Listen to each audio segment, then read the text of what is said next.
Bienvenidos a este episodio. Hoy viajamos al norte de Italia, a la ciudad de Padua, conocida en italiano como Padova.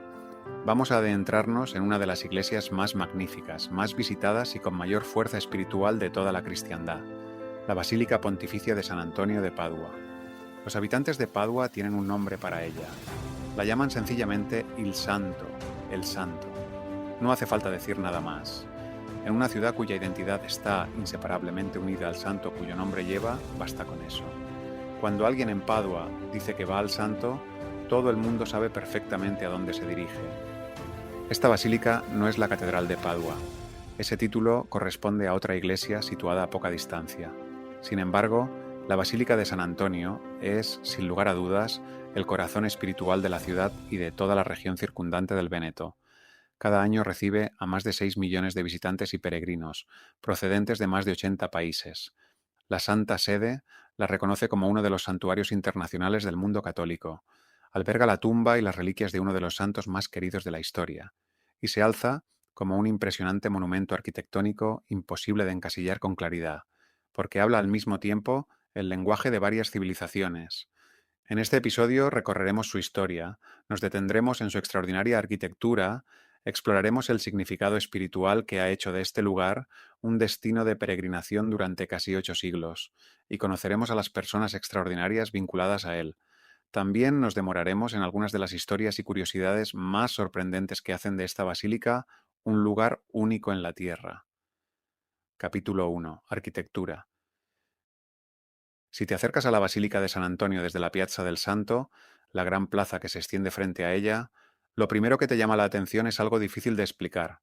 El edificio que tienes ante ti no se parece del todo a ningún otro de Italia. No es una catedral gótica al estilo francés. Tampoco es una iglesia puramente románica. Ni siquiera parece completamente italiana. Hay algo oriental en ella, algo que hace pensar en Constantinopla o en las grandes iglesias de Bizancio, y que, sin embargo, está inequívocamente arraigado en la tradición medieval occidental. Lo que contemplas es el resultado de un proceso constructivo que se prolongó durante aproximadamente 70 años y que incorporó las ideas artísticas y arquitectónicas más ambiciosas de su tiempo. La construcción comenzó en 1232, apenas un año después de la muerte de San Antonio, y la estructura principal quedó terminada en lo esencial hacia 1310. Esto significa que la basílica tal como la conocemos hoy fue tomando forma a lo largo de unos 78 años. Durante ese periodo atravesó al menos 3 grandes fases de construcción, complicadas por derrumbes, incendios y reconstrucciones. La pérdida de los archivos medievales hace muy difícil fijar fechas exactas o atribuir decisiones concretas a constructores individuales. Lo que sí sabemos es que nunca se ha podido establecer con certeza el nombre del arquitecto principal original. La web oficial de la basílica señala que pudo tratarse de un fraile franciscano, una persona de gran talento y extensos conocimientos artísticos. No se conserva ningún documento que lo identifique. Este anonimato, habitual en la arquitectura sacra medieval, hace que el edificio no hable a través del ego de una figura conocida, sino de la voluntad colectiva de toda una comunidad y de una época. El estilo arquitectónico de la basílica se describe mejor como una fusión deliberada y original. La fachada tiene espíritu románico. Está construida en cálido ladrillo, marcada por arcos de medio punto, un hermoso rosetón en el centro y 2 robustas torres cilíndricas que flanquean la entrada principal. La Italia medieval, y Padua en particular, estaba profundamente conectada con las rutas comerciales y los intercambios culturales del Mediterráneo oriental. La influencia bizantina sobre la arquitectura religiosa del norte de Italia fue profunda, como puede comprobar cualquiera que haya visitado la Basílica de San Marcos de Venecia. De hecho, el rasgo arquitectónico más espectacular de la Basílica de San Antonio es su corona de 8 cúpulas. 8 imponentes cúpulas hemisféricas se elevan sobre el cuerpo de la iglesia, recubiertas de plomo, evocando de inmediato el perfil urbano, y más allá de él, las tradiciones de la arquitectura sacra bizantina. La inspiración de la Basílica de San Marcos de Venecia está ampliamente reconocida. En el siglo XIII, esta silueta coronada de cúpulas constituía una declaración extraordinariamente audaz. Investigaciones realizadas en la Escuela Politécnica Federal de Zúrich han establecido que las cúpulas formaban parte del proyecto original desde el primer momento y que no se añadieron después como modificaciones. Además, los mismos investigadores han identificado la basílica como probable depositaria de las estructuras de cúpulas de madera conservadas más antiguas de toda Europa, datadas en el siglo XIII, un detalle histórico verdaderamente asombroso. El interior de la basílica adopta la forma de una cruz latina, dividida en 3 naves, y con tribunas que recorren las partes superiores de los muros. A medida que avanzas por el espacio, los elementos góticos se hacen más evidentes. El elevado ábside y las 9 capillas radiales, que se abren desde la girola, son puramente góticos por su lógica espacial y su aspiración vertical. Esta combinación de un exterior románico sólido y monumental con una organización interior gótica es una de las características que hacen arquitectónicamente única a la basílica. La guía oficial la describe como un edificio inmediatamente distinguible de otros lugares de culto medievales, precisamente por esta mezcla original de rasgos contrastados. Repartidas por el interior se encuentran algunas de las grandes obras maestras del Renacimiento italiano. La más célebre es el conjunto escultórico situado sobre y alrededor del altar mayor, obra del maestro florentino Donatello, realizado aproximadamente entre 1446 y 1450. En 1447, los responsables de la basílica encargaron a Donatello la creación de un nuevo y monumental altar mayor. El resultado fue un grupo de casi 30 esculturas individuales en bronce, entre ellas 7 estatuas exentas de tamaño natural, una Virgen entronizada con el Niño en el centro, flanqueada por los santos Francisco, Justina y Luis de Anjou a un lado, y por los santos Antonio, Daniel y Prosdócimo al otro.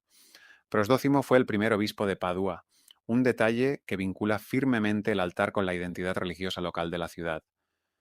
Donatello creó también 4 grandes paneles en relieve de bronce dorado para la parte delantera y trasera del altar, en los que se representan milagros de San Antonio. Estos paneles destacan por su cualidad casi cinematográfica. Sus figuras están representadas con un dinamismo y una intensidad psicológica que influirían en el arte italiano durante generaciones. Dominando todo el altar se alza el gran crucifijo de bronce de Donatello, en el que, como expresa bellamente la propia descripción de la basílica, la belleza divina de Cristo se hace humana mediante la serena aceptación del sufrimiento y de la muerte. Es una de las representaciones más conmovedoras de la crucifixión de todo el arte occidental. En la contrafachada de la basílica, un inmenso fresco de Pietro Annigoni, terminado en 1985, representa la glorificación de San Antonio. Es una incorporación del siglo XX que no desentona con el carácter medieval y renacentista del espacio, sino que refuerza la sensación de estar ante un edificio vivo, que ha seguido acumulando expresiones artísticas a lo largo de los siglos. Junto a la iglesia principal se encuentra la capilla de San Antonio, una magnífica obra renacentista iniciada hacia 1500 y concluida hacia finales de ese mismo siglo. Esta capilla fue concebida como el principal espacio de devoción dentro de la basílica, el lugar al que acuden los peregrinos para detenerse ante la tumba del santo. Sus muros están decorados con grandes relieves de mármol que representan los milagros de San Antonio, tallados por algunos de los mejores escultores del Renacimiento. La grandiosidad y el esmero invertidos en esta capilla reflejan la intensidad de la devoción que ha rodeado a Antonio desde sus primeros años como santo. Muy cerca se encuentra la capilla de la Virgen Negra, que conserva dentro de la basílica la memoria de la pequeña iglesia que la precedió. Esta capilla contiene frescos vinculados al taller de Giotto, y su presencia en el interior de la estructura mayor recuerda que la basílica creció en torno a un espacio sagrado mucho más antiguo e íntimo. La Capilla del Tesoro, también llamada Capilla de las Reliquias, fue construida a finales del siglo XVII en estilo barroco y diseñada por el escultor y arquitecto Filippo Parodi. Su suntuoso interior alberga las reliquias y los objetos sagrados más valiosos asociados a San Antonio. También la capilla del beato Lucas Belludi, compañero y discípulo de Antonio, fue construida durante el período barroco. Las 3 puertas de bronce de la fachada principal de la basílica fueron realizadas por el arquitecto y crítico de arte Camillo Boito e instaladas en 1895. Boito fue asimismo responsable de reorganizar las esculturas del altar mayor en la disposición que presentan actualmente. En la plaza situada ante la basílica se alza una de las esculturas más célebres de todo el Renacimiento italiano. Se trata del monumento ecuestre de Donatello dedicado a Erasmo da Narni, el comandante militar conocido por el apodo de Gatamelata, que significa gato de miel, y que sirvió a la República de Venecia antes de morir en Padua en 1443. Fundido en bronce entre 1447 y 1453 y colocado frente a la basílica, fue la primera estatua ecuestre de tamaño natural fundida en bronce desde la antigüedad clásica. Su escala, su dominio técnico y su gravedad clásica lo convirtieron en un monumento definitorio del Renacimiento. Permanece como compañero permanente de la basílica en la plaza, uniendo en un único gesto magnífico la historia militar, la historia cívica y la historia sagrada. Capítulo 2. Historia. Para comprender la basílica hay que comprender al hombre que ocupa su centro. Su nombre de nacimiento era Fernando Martins de Buloes. Nació en Lisboa, Portugal, en 1195, en el seno de una familia noble. De joven ingresó en la vida religiosa, primero entre los canónigos regulares de San Agustín, donde recibió una formación excepcionalmente sólida en teología y sagradas escrituras, pero en 1220, cuando los cuerpos de 5 frailes franciscanos martirizados en Marruecos pasaron por Coimbra de camino a Portugal, algo se abrió en su interior. Su testimonio le conmovió tan profundamente que pidió trasladarse a la recién fundada Orden de los Hermanos Menores, los franciscanos, la Fraternidad de Francisco de Asís. Adoptó el nombre de Antonio en honor de San Antonio Abad, el gran padre del monacato cristiano. Su intención inicial era viajar a Marruecos para predicar allí el Evangelio, incluso a costa de su propia vida, pero enfermó gravemente durante el viaje y fue desviado a Italia. Llegó al gran capítulo general de la Orden franciscana celebrado en Asís en 1221, donde habría conocido al propio Francisco de Asís. Pasó un tiempo en una ermita cerca de Forlì, llevando una vida humilde y escondida, hasta que sus extraordinarios dones como predicador fueron descubiertos por casualidad durante una ceremonia de ordenación, en la que le pidieron que hablara de manera improvisada. Lo que siguió fue una de las trayectorias de predicación más extraordinarias de toda la Edad Media. Antonio recorrió Italia y Francia predicando con una elocuencia y una profundidad teológica que le granjearon una enorme fama. Fue un defensor directo y apasionado de los pobres y los oprimidos. Desde el púlpito, denunció la riqueza desmedida, la corrupción y la injusticia. Sus sermones atraían a multitudes inmensas. En torno a él surgieron leyendas que ilustran tanto la fuerza de su predicación como la imaginación popular de su tiempo.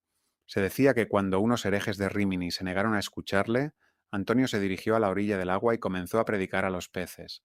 Una gran multitud de peces ascendió a la superficie y pareció prestar atención a sus palabras, hasta que la multitud de hombres escépticos se sintió avergonzada y acabó escuchándole.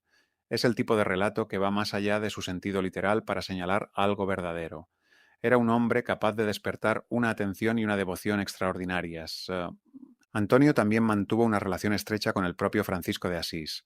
Según la tradición, Francisco lo llamaba mi obispo, y le confió la enseñanza de la teología a los frailes, un gesto de confianza notable si se tiene en cuenta el énfasis franciscano en la sencillez por encima de la erudición. Antonio fue uno de los primeros teólogos franciscanos en defender que el saber profundo y la pobreza evangélica podían convivir, que el rigor intelectual no era un obstáculo para la santidad, sino que podía ser un camino hacia ella. Se estableció en Padua durante los últimos años de su vida, y fue allí donde su ministerio alcanzó su expresión más plena. Vivía en una pequeña ermita cerca de la iglesia de Santa María Mater Domini, un modesto templo situado en el lugar que hoy ocupa la basílica. Se había encariñado tanto con aquel lugar que, cuando sintió que se acercaba la muerte, pidió que lo llevaran allí. Murió el 13 de junio de 1231 en Arcella, en el extremo norte de la ciudad. Tenía 36 años. Lo que ocurrió después fue extraordinario incluso para los estándares de santidad de la Edad Media. El Papa Gregorio IX canonizó a Antonio el 30 de mayo de 1232, menos de un año después de su muerte. Fue una de las canonizaciones más rápidas y, según algunos relatos, la más rápida de toda la historia de la Iglesia Católica. Reflejaba el reconocimiento inmediato, explosivo y universal de la santidad de Antonio y de su intercesión milagrosa. También puso en marcha la construcción de la basílica. Los ciudadanos de Padua y la orden franciscana comprendieron de inmediato que la pequeña iglesia de Santa María Mater Domini resultaba completamente insuficiente para acoger la oleada de peregrinos que ya llegaba a la tumba del santo recién proclamado. Las obras de una nueva construcción digna de él comenzaron en el mismo año 1232 y el documento más antiguo que menciona la existencia de una obra en marcha data de 1238. El proyecto no fue financiado por un único mecenas real o papal, como ocurrió con algunas grandes iglesias medievales. Fue impulsado, en cambio, por la energía y la devoción colectivas de la ciudad de Padua, de la orden franciscana, y por las continuas ofrendas de peregrinos procedentes de toda Italia y Europa. La ciudad de Padua desempeñó un papel activo, convocando a los artistas más destacados de la época para decorar el edificio en constante crecimiento. A finales del siglo XIII, la estructura principal estaba ya prácticamente terminada. Durante los siglos XIV y XV se realizaron nuevas modificaciones, entre ellas la construcción de una nueva reja de coro y reparaciones en la girola. La capilla, dedicada al propio San Antonio, comenzó a levantarse hacia 1500 y representa la aportación del Renacimiento a la larga historia de acumulación artística de la basílica. Uno de los episodios más destacados de la historia de las reliquias de San Antonio fue el examen de sus restos el 8 de abril de 1263. Habían pasado más de 30 años desde su muerte. El objetivo era trasladar sus restos desde la antigua capilla de Santa María Mater Domini, que había quedado integrada en la basílica, a un lugar de descanso nuevo y más apropiado. Buenaventura de Bagnoregio, entonces ministro general de toda la orden franciscana y posteriormente canonizado como santo, presidió la apertura del ataúd de madera. Lo que encontró dejó maravillados tanto a él como a todos los presentes. El cuerpo de San Antonio, tras más de 3 décadas, se había reducido en gran parte a polvo, pero su lengua permanecía intacta, perfectamente conservada, flexible y viva, como si perteneciera a un hombre vivo. El resto de su cuerpo se había descompuesto, pero el órgano con el que había predicado, enseñado y dado voz al Evangelio no había sido alcanzado por la corrupción. Según los relatos que han llegado hasta nosotros, Buenaventura tomó la lengua entre sus manos y se dirigió directamente a ella con unas palabras semejantes a estas: «Oh lengua bendita, que siempre bendijiste al Señor e hiciste que otros lo bendijeran. Ahora queda claro cuán grandes son tus méritos ante Dios». Este acontecimiento dio origen a una de las celebraciones más importantes del calendario anual de la Basílica, la Fiesta de la Lengua, celebrada cada año el 15 de febrero para conmemorar el aniversario del hallazgo y traslado de las reliquias del santo. Se considera la segunda fiesta más importante de la Basílica, después de la festividad de San Antonio, que se celebra el 13 de junio. Entre las figuras históricas importantes vinculadas a la Basílica, una merece una mención especial. En el siglo XVIII, el violinista y compositor Giuseppe Tartini se instaló en Padua y fue contratado en 1721 como primer violinista de la capilla musical de la Basílica. Permaneció vinculado a ella durante el resto de su vida activa. Tartini era conocido en toda Europa como el maestro de las naciones, un violinista de primer nivel y un compositor cuyas obras eran admiradas y estudiadas por músicos de todas partes. Gran parte de su inmensa producción de conciertos y sonatas fue compuesta específicamente para ser interpretada en las ceremonias litúrgicas de la Basílica de San Antonio. Sin la vida musical de esta basílica, una parte significativa del repertorio violinístico del siglo XVIII nunca habría existido. La basílica también alberga varias tumbas importantes. En la capilla del Santísimo Sacramento, los visitantes pueden encontrar la tumba del condottiero Erasmo da Narni, el Gatamelata, el mismo comandante militar inmortalizado en la estatua ecuestre de Donatello situada en el exterior. La conexión entre el poder militar de la República de Venecia, que gobernó Padua a partir de 1405, y el prestigio espiritual de la basílica queda aquí encarnada de forma tangible. Entre las otras tumbas destacadas se encuentran las de Pietro y Domenico Marchetti, padre e hijo y profesores de cirugía y anatomía en la Universidad de Padua, la segunda universidad más antigua de Italia y uno de los grandes centros del saber renacentista y de la investigación científica. La presencia de sus tumbas en la basílica refleja la profunda integración de este templo en la vida intelectual y cívica de una ciudad que fue, entre otras cosas, el lugar donde Galileo Galilei enseñó durante 18 años. Capítulo 3. Importancia espiritual. En el corazón de todo lo que la basílica es y hace se encuentra la figura de San Antonio de Padua. En palabras del rector de la basílica, es un compañero de camino, un amigo en el itinerario personal de cada uno de nosotros. Millones de personas lo viven exactamente así cada año. No acuden principalmente para admirar la arquitectura ni para contemplar los bronces de Donatello, aunque esas experiencias poseen su propia fuerza. Van para sentirse cerca del santo, van a tocar su sepulcro, van a rezar ante el relicario que guarda su lengua. Llegan con sus pérdidas, sus enfermedades, sus miedos y su gratitud. La Basílica de San Antonio ostenta la condición de Basílica Pontificia por un privilegio inmemorial, lo que significa que esta designación se remonta tan atrás en la historia que no es posible identificar un único documento papal fundacional como su origen. Esta condición refleja la antigüedad y el reconocimiento ininterrumpido de la excepcional importancia de la Basílica para la Iglesia Católica Universal. El 13 de junio de 1933, festividad de San Antonio, el Papa Pío XI formalizó una delegación pontificia encargada de supervisar la Basílica, una estructura que la situó bajo el cuidado directo de la Santa Sede. Hoy, el delegado pontificio es un arzobispo nombrado por el Papa. El actual delegado, el arzobispo Diego Giovanni Ravelli, fue nombrado en 2023. Esta organización es singular. La Basílica de San Antonio es una de las escasísimas iglesias situadas fuera de Roma que se encuentran bajo jurisdicción directa del Vaticano. No pertenece a la diócesis de Padua en el sentido habitual. Pertenece, en un importante sentido jurídico y espiritual, a toda la Iglesia. La Santa Sede también la ha reconocido como uno de los 8 santuarios internacionales del mundo católico, una designación que la sitúa en la misma categoría que los destinos de peregrinación más importantes del mundo. San Antonio es amado por muchas razones, y la basílica refleja todas ellas. Se le invoca como patrono de las cosas perdidas, de las personas perdidas y de los bienes espirituales perdidos. Este patronazgo nació de una historia que toda persona que le ha rezado ha escuchado de alguna manera. Durante sus años de ministerio activo, Antonio poseía un salterio, un libro de salmos con anotaciones manuscritas de su propia mano, que utilizaba para enseñar. Un novicio que abandonaba la orden robó aquel salterio al marcharse. Los libros tenían un valor extraordinario antes de la invención de la imprenta, y para un fraile franciscano vinculado por voto de pobreza, perder un libro así suponía una pérdida real y grave. Antonio rezó fervientemente para recuperarlo, y cuenta la tradición que el ladrón se sintió tan poderosamente movido por una fuerza interior que no solo devolvió el libro, sino que también regresó a la orden franciscana. De este único episodio nació y se extendió por todo el mundo católico la tradición de rezar a San Antonio para recuperar lo perdido. Apenas hay un hogar católico en Europa o en América donde no se haya pronunciado esta rima. Querido San Antonio, por favor, ven aquí. Se ha perdido algo y no lo consigo encontrar. También es venerado como patrono de los pobres, y esta faceta de su identidad no es meramente histórica ni sentimental. Los frailes franciscanos de la Basílica desarrollan, a través de la organización conocida como Caritas Antoniana, programas de ayuda activos tanto a escala local como internacional.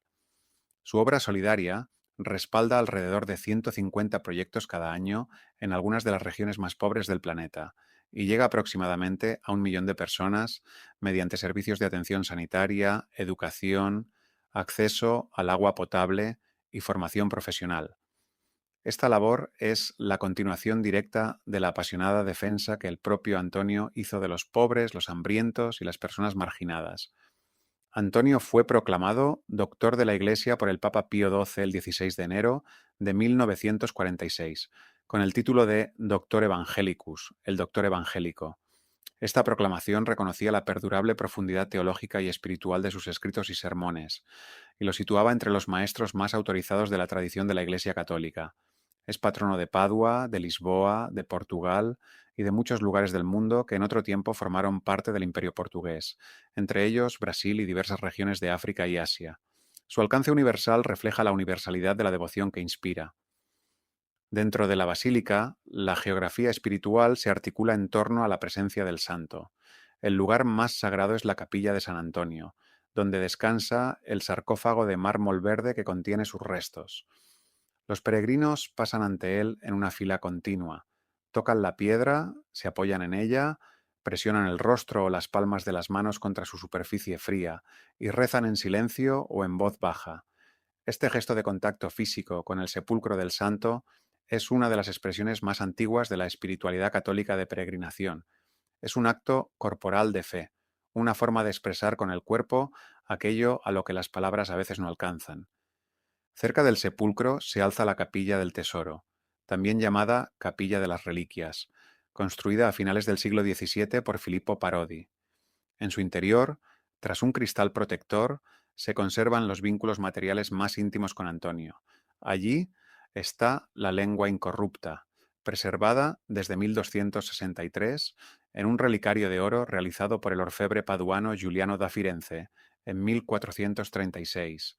Encima de ella, en un relicario independiente de la misma época, se encuentra la mandíbula del santo. Bajo la lengua hay un relicario moderno que guarda el aparato fonador de Antonio, extraído durante un examen científico de sus restos realizado en el siglo XX. También se conserva una reliquia de San Juan Pablo II. La lengua incorrupta es el centro espiritual de la Capilla del Tesoro y merece un momento de reflexión. Cuando Buenaventura de Bagnoregio descubrió la lengua en 1263, vio en su conservación una señal directa de Dios, la confirmación de que la voz con la que Antonio había proclamado el Evangelio, interpelado a los poderosos y consolado a quienes sufrían, había sido honrada por el Creador. La lengua de Antonio se entendía como un instrumento del Espíritu Santo. Los documentos de las décadas posteriores al descubrimiento la describen como la trompeta de Cristo, el instrumento del Espíritu Santo y un cerrojo de bronce de la puerta del tabernáculo. Este lenguaje no es mera poesía, refleja una teología de la santidad encarnada, la creencia de que los cuerpos de los santos son sagrados por la manera en que vivieron y de que, incluso después de la muerte, dan testimonio de la gracia que les dio vida. La festividad de San Antonio, el 13 de junio, coincide con el aniversario de su muerte en 1231. Se celebra con gran solemnidad. En el calendario litúrgico, el día de la muerte de un santo recibe el nombre de su nacimiento a la vida eterna. Ese día, la basílica se llena hasta rebosar y una gran procesión recorre las calles de Padua. La ciudad se convierte, en esencia, en un único acto de devoción. En 2025, año jubilar, el número de grupos de peregrinación organizados registrados en la Basílica se multiplicó por más de 3 respecto al año anterior. Se superaron los 3.300 grupos, que representaban a más de 150.000 personas procedentes de 82 países. Estas cifras solo incluyen a los grupos organizados. Los muchos miles de personas que acuden de manera individual no están contabilizados. La devoción de los fieles también se expresa en la costumbre de dejar objetos, fotografías y oraciones escritas junto al sepulcro del santo, para pedir su intercesión o agradecer las gracias recibidas. Esta práctica antigua y profundamente humana continúa en la basílica todos los días del año. Nos recuerda que la basílica no es un museo, es un lugar vivo de encuentro entre los fieles y lo sagrado. Resumen. Hoy hemos recorrido un edificio que es mucho más que un edificio. La Basílica de San Antonio de Padua es una obra maestra de la arquitectura que habla al mismo tiempo los lenguajes del arte románico, gótico, bizantino y renacentista. Es el fruto de casi 8 siglos de construcción, ornamentación y devoción. Conserva el cuerpo de un hombre nacido en Lisboa en 1195, que murió en Padua a los 36 años y fue proclamado santo menos de un año después. Alberga su lengua incorrupta, su mandíbula y su aparato fonador, reliquias veneradas desde hace más de 7 siglos y medio. Es la sede de una tradición musical de primer orden, una tradición que marcó la carrera de Giuseppe Tartini y atrajo a compositores de toda Europa.